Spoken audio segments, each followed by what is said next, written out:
반갑습니다. 아파트 사이클 연구소 소장 이현철입니다. 배짱입니다. 네. 반갑습니다. 네. 오늘은 얼마 전에 있었던 일이죠. 네. 1가구 1주택 기본법 발의를 한 진성준 의원 맞죠? 네. 제가 진짜 이름을 못 외우는데 딱 진성준 이 석자는 귀에 꽂히더라고요. 네. 이 법을 발의를 하셨단 말이에요. 네네. 네. 그래서 정말 많은 분들이 지금 이슈되고 있어요, 지금. 참 어떻게 보면 어이가 없는 법 아닙니다. 네. 네. 정말 어이가 없는데요. 네. 이 법이 정말 될 수도 있겠다라는 생각을 하는 지금 이 시점이 더 무섭더라고요. 그렇죠. 이 지금 정부라면 할 수 있지 예. 않을까? 충분히 네, 충분히 그래서, 예상이 되는. 네, 그래서 무서워요. 저도 참 이게 어이가 없는 법안인데 네. 이거를 사실은 어떻게 보면 그냥 웃으면서 네네. 원래 넘겨야 되는 거죠. 네. 이런 유튜브를 진짜 방송으로 찍는다는 자체가 넌센스인 거예요. 네네네. 이거 같은 경우는. 근데 이렇게 찍는 거는 일말의 가능성이 있어 보이기 때문에 그러니까요. 예, 일말의 가능성이 있으니까 지금 이거를 얘기해야 되는 상황까지 가는 겁니다. 어쩌다 이렇게 된 걸까요? 참 이게 네. 기본적으로 너무 시장을 몰라도 모르고 자꾸 뭔가 이 명분이나 그러니까 뭔가 좋은 일 하겠다라든지 뭐 이런 쪽으로만 자꾸 포커스를 맞추고 진행하려고 하는 느낌이 너무 많이 봤거든요. 근데 이게 정말 위험한데 계속 위험한 일을 추진하려고 하는 이 민주당이 조금 안타깝습니다. 정말 어이가 없지만 네. 그래도 다뤄봐야 돼요. 저희가 이렇게 되면 어떤 문제점들이 있을지. 일단 보면 이제 몇 유튜버께서 이제 딱 나오자마자 문제점들을 이제 법 위주로 이렇게 쭉 말씀해 주신 분들이 계시더라고요. 네. 근데 저는 이제 약간 다른 시점으로 시장에서 나타나는 현상들을 중심으로 한번 살펴보고자 해요. 네. 근데 가장 사실 문제점은 뭐냐?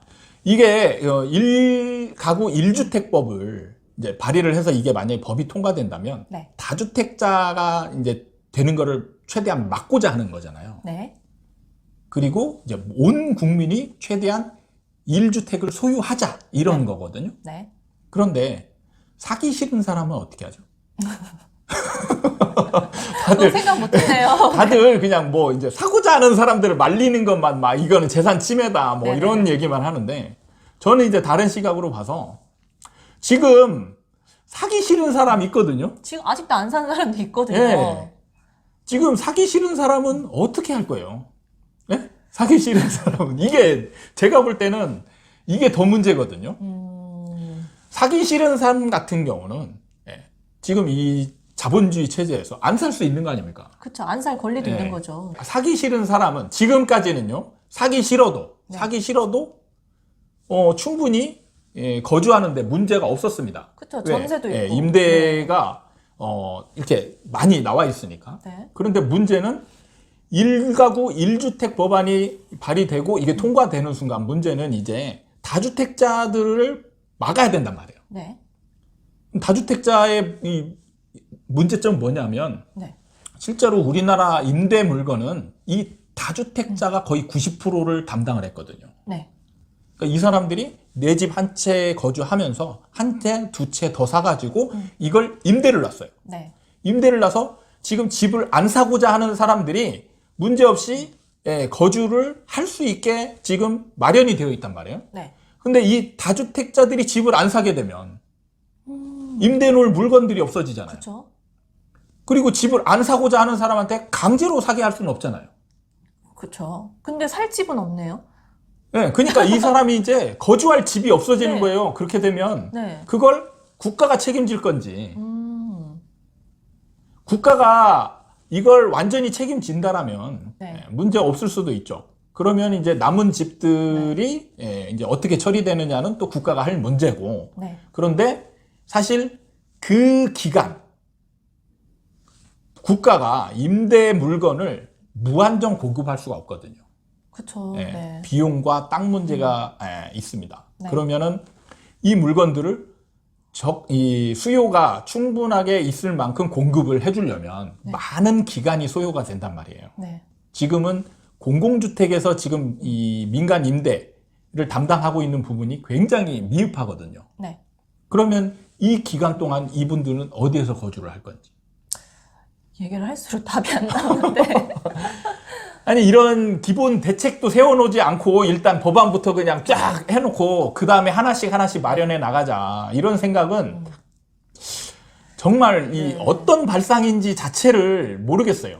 시장을 너무 모르는 게 아닌지. 그리고 네. 지금 모든 사람이 집을 소유하기만 바란다라고 생각하는지에 대한 이 착각을 하고 있는 게 아닌가 이 생각이 들거든요. 저도 말씀을 들으니까 지금의 정부는 뭔가 포커스가 다 주택자들에게만 지금 딱 집중이 되어 있어요. 네. 그러니까 그런 법을 뭐 생각하거나 이럴 때 그 이외의 사람들에 대한 건 전혀 고려를 하지 않는 것 같아요. 아니 지금 진짜 지금 보면요. 집값이 쌀 때나 비쌀 때나 보면은 항상 네. 40%대의 임차인 비율이 유지되고 있습니다. 그러면 이 사람들은요, 집을 안 산다는 얘기예요. 어떤 상황이 되더라도. 집이 쌀 때도 안 샀고, 집이 비쌀 때도 안 샀어요. 네. 못 사는 건지는 모르겠지만, 어쨌든 유지가 되고 있단 말이에요. 그럼 이 40%가 임차인들이에요, 임차인들. 네. 이 40%는 집을 살 상황이 아니라는 거예요. 그렇죠. 그럼 어떻게 할 거예요? 네. 돈이 없는 사람한테는 집을 어떻게 구입하게 해줄 것이며, 네. 아니면 임대를 살고자 하는 사람한테는 어떻게 임대를 책임져 줄 건지.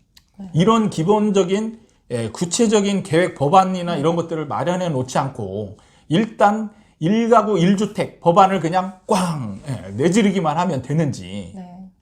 참 이게 너무 그냥 이게 갑자기 이게 그러니까 뭔가 그러니까 어이가 딱 없다 이런 느낌이 확 생기는 거죠. 맞아요. 요즘에 이제 계획 없이 그냥 생각 떠오르면 그냥 얘기하는 것 같아요. 그냥 으름장을 놓는다고 해야 되나? 모르겠어요. 뭔지 잘. 네. 사실 다주택자들이 투기적으로 집을 사지 말아야 될 이런 거는 어느 정도 충분히 공감이 가고 네. 그렇게 이제 추진도 해야 되는 건 맞습니다. 그런데 문제는 지금 임대를 어떻게 할 거냐고. 임대는 우리 진짜 민간에서 거의 90% 이상을 담당하고 있었단 말이에요. 네. 그 다주택자를 다 없애버리면 사실은 오히려 더 난리가 나는 거예요. 이 서민을 사실 위하는 정책일 거라고 생각을 하는데 이게 서민을 더 못 사게 만드는 네. 독이 될 수 있겠네요. 진짜 돈 없는 사람은 어디 가서 어떻게 살으라고요. 맞아요. 네. 집을 꼭 사야 되는 겁니까? 난 집 사기 싫은데 어떻게 할 거예요? 나를 책임져 주세요. 진짜 생각지도 못한 집을 사고 싶지 않은 사람에 대해서는 어떻게 할 것인지 정말. 네. 그러니까 임대주택 정책이나 이런 것들을 장기 정책으로 좀 이렇게 마련을 한 다음에 뭐 1가구 1주택 정책을 추진한다든지 네. 그럼 또 나타나는 이제 문제가 남아도는 집이 또 이제 이걸 어떻게 해결할 거냐 이런 거를 이제 강구해야 되겠죠. 네. 이 집을 정부에서 매입해서 해야 되겠냐. 그럼 이제 비용 문제가 또 발생하겠죠. 그러니까 지금 정말 이게 쓸데없는 지금 논의를 해봤자 이게 쳇바퀴 돌리듯 제자리 걸음하는 이 논의를 해야 되는 자체에 회의를 느끼게 되는데 이 법안을 한번 일단 발의하는 순간 이 논의를 하는 게 웃긴 거예요. 그러니까요. 참 대단해요, 정말. 제가 이때 우리 카페 회원들이나 유튜브 회원들에게 제가 강조하는 말이 있거든요. 사실 이상과 현실이 있습니다. 네. 사실 지금 1가구 1주택은 이상이죠, 이상. 근데 현실적으로는 그게 거의 불가능한 거예요. 그러면 이거를 이상을 현실적으로 가능하게 만드느냐 아니냐 이런 이제 문제점에 있는데 불가능한 거는 이건 그냥 이상일 뿐이에요. 그럼 이런 거는 그냥 쓸데없는 거죠. 현실적으로 있는 문제점을 약간 바꾸고 이런 것은 어느 정도 같이 동조하고 그리고 이런 게 추진되면 좋다라고 이해할 수는 있겠지만 아예 그냥 이 현실을 무시하고 이상으로 가는 이런 법안이나 이런 거는 정말 문제가 많은 겁니다. 실제로 임대차 3법 같은 경우도 이상에 가까운 거예요. 문제가 굉장히 많은 그런 제도인데 어쨌든 추진하면서 지금 더 많은 부작용을 겪고 있잖아요. 그래서 앞으로 더 보완해야 될 것들이 이제 수두룩하게 쌓여 있는데 오히려 이런 것들이 서민을 더 힘들게 만드는 네. 그런 게 아닌가. 좀 국민의 입장에서 네. 네. 그거를 내가 진짜 이 사람을 위해서 하는 행동이 이 사람이 좋게 될 것인지 오히려 근데 나쁘게 될 수도 있는지 한 번 더 고민을 좀 해봤으면 좋겠어요. 그러니까 이런 말 또 하기 좀 입 아프지만 좀 깨달았으면 좋겠어요, 정말. 가장 위험한 게 이상주의자입니다. 이상주의자. 예. 현실을 무시한 이상주의자가 내놓는 정책인 정말 세상을 뒤집어 놓을 수도 있다라는 점을 명심하셨으면 좋겠다라고 하면서 참 네. 네. 네. 참 좀 답답하지만 네. 어쩌겠어요. 저희가 또 할 말들이 별로 없습니다. 그러게요. 네, 이게 이제 추진되면 참 법적으로도 뭐 재산권 침해나 뭐 여러 가지 문제점이 있지만 시장에서도 사실 이제 이사가는 문제나 뭐 네. 여러 가지 정말 문제점이 너무 네. 많아요. 너무 많은 이거를 굳이 예, 이거를 통과를 시켜야 되겠는지 네. 예, 여러분 한번 가슴에 손을 얹고 정말 서민을 위해서 하는 행동인지 그리고 이게 잘못되면 서민을 나락으로 떨어뜨릴 수 있는 게 아닌지 한 번 더 네. 고민해 보셨으면 좋겠다라고 요구합니다. 네, 저도요. 동의하고요. 네. 네.